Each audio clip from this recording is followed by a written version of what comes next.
Assalamualaikum warahmatullahi wabarakatuh. Innal hamdalillah nahmaduhu wa nasta'inuhu wa nastaghfiruh wa na'udzu billahi min sururi anfusina wa min sayyiati a'malina. May yahdihillahu fala mudhillalah wa may yudlil fala hadiyalah. Asyhadu an la ilaha illallah wahdahu la syarikalah wa asyhadu anna Muhammadan abduhu wa rasuluhu alladzi la nabiyya ba'dah. Allahumma shalli wa sallim ala Muhammad wa ala ali Muhammad amma ba'd.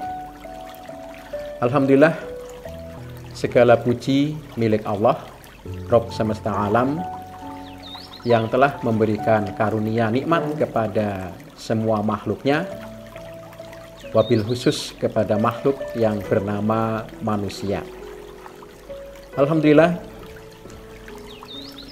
pada saat ini kita sedang dikaruniai nikmat yang luar biasa besarnya, yaitu nikmat dipertemukannya kita dengan satu bulan, yang bulan tersebut merupakan bulan yang di dalamnya penuh keberkahan.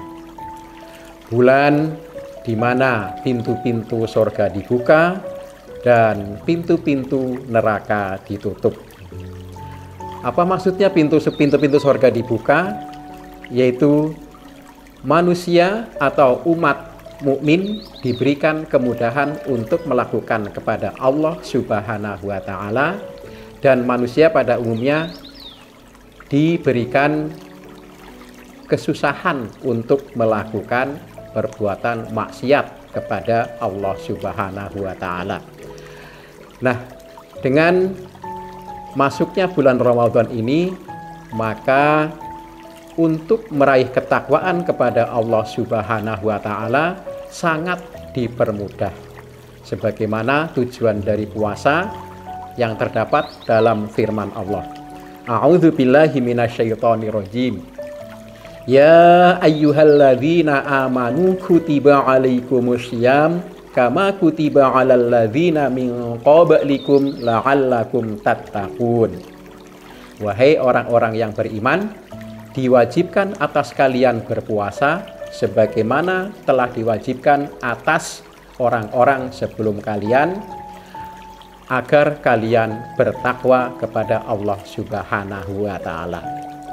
Nah, yang menjadi tujuan dari ibadah puasa adalah meraih ketakwaan kepada Allah Subhanahu wa taala. Takwa adalah kedudukan yang paling mulia di sisi Allah, sebagaimana firman-Nya yang berbunyi, Inna akramakum indallahi atqakum. Sesungguhnya yang paling mulia di sisi Allah adalah mereka yang bertakwa kepada Allah Subhanahu wa taala. Adapun yang merupakan keistimewaan Ramadan, yaitu bahwa bulan Ramadan bahkan bagi orang yang mengamalkannya mampu melebihi orang-orang yang berjihad di jalan Allah Subhanahu wa taala. Sahabat Thalhah meriwayatkan bahwa ada dua orang pembesar dari suku Quda'ah, di mana mereka adalah pembesar-pembesar suku tersebut yang merupakan orang yang kaya raya, dan kedua orang tersebut memasuki Islam, kemudian mereka beramal ibadah sebagaimana yang dianjurkan atau diwajibkan oleh baginda Nabi Muhammad SAW. Mereka begitu ringan tangan dalam melaksanakan apa-apa yang diperintahkan oleh Allah dan Rasul-Nya, termasuk ketika keduanya mendapat seruan untuk berjihad di jalan Allah. Maka pada kesempatan jihad di jalan Allah, keduanya pun dengan senang hati berangkat, dan kemudian mereka bertempur di dalam medan jihad tersebut, dan atas kehendak Allah, salah satu dari keduanya mendapatkan syahid di jalan jihad tersebut. Adapun yang satunya berhasil memperoleh kemenangan dan dapat kembali ke negerinya. Nah, selang 1 tahun kemudian yang kembali dengan selamat, maka beliau juga diwafatkan oleh Allah, namun tidak di medan jihad, yaitu meninggal karena sakit di rumahnya sendiri. Suatu malam, sahabat Thalhah bermimpi bahwa beliau sedang berada di depan pintu surga. Ketika beliau bermimpi tersebut, maka terdengar suara dari dalam surga yang memanggil orang yang sedang mengantri di depan pintu surga. Dan ternyata siapakah yang dipanggil duluan?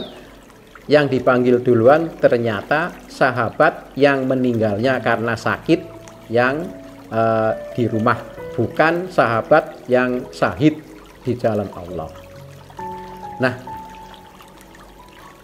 barulah kemudian terdengar suara yang kedua, dan suara tersebut memanggil orang yang syahid di jalan Allah. Lalu terdengar suara panggilan yang ketiga memanggil Thalhah, namun panggilan yang ketiga ini adalah seruan agar Thalhah kembali karena belum waktunya beliau masuk surga.